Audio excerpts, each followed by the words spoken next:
নমস্কার বন্ধুরা, মৌ রেসিপি তরফ থেকে আপনাদের আরেকটা রেসিপি দেখার জন্য স্বাগত জানাই।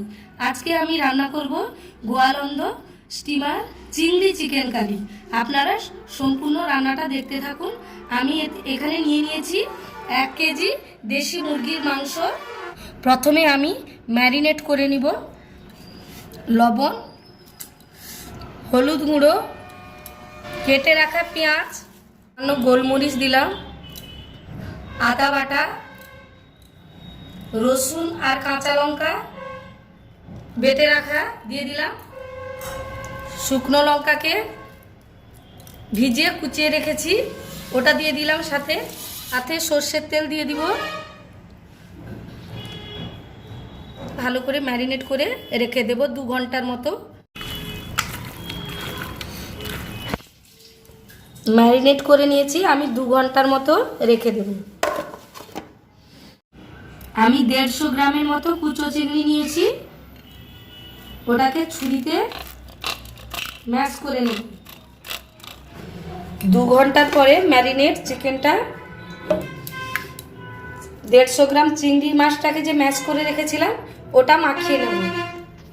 ওই চিংড়ি মাছটাকে ম্যারিনেট করে নেব, ভালো করে ম্যারিনেট করব যাতে সব মাংসতে লেগে যায় চিংড়ি মাছ বাটাটা। তারপর 8 ঘন্টার মতো আবার ঢাকা দিয়ে রেখে দেব। আমি এই ডেচকিটাতে রান্না করব আজকে চিকেনটা। ডেচকিটা বসিয়ে দিলাম, তেলটা দিয়ে দিব।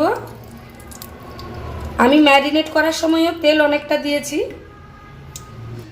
তেলটা গরম হয়ে গেছে আমার, আমি ম্যারিনেট করা চিকেনটা দিয়ে দেব।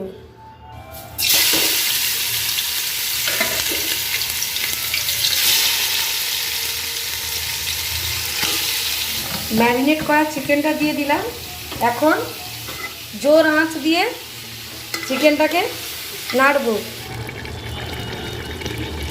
আমি 5 মিনিটের মতো কষিয়ে নিয়েছি।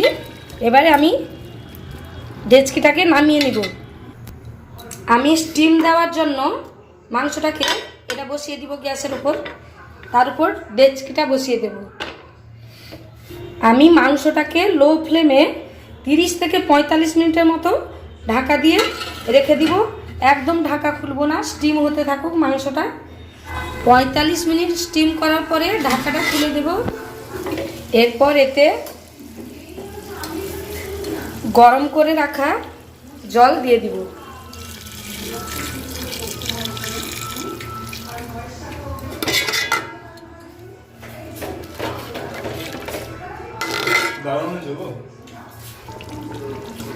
আমি জলটা দিয়ে দিয়েছি, ফুটে উঠেছে। আমি আরও 10 মিনিটের মতো ঢাকা দিয়ে রেখে দিব স্টিমে।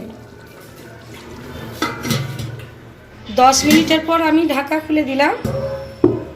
আমার রেডি হয়ে গেছে গোয়ালন্দ চিকেন চিংড়ি কারি। বন্ধুরা, যারা ফেসবুক দেখছেন তারা আমার ফেসবুক পেজটা ফলো করে দিন, আর যারা ইউটিউব দেখছেন তারা ইউটিউবে সাবস্ক্রাইব করে দেবেন। ধন্যবাদ।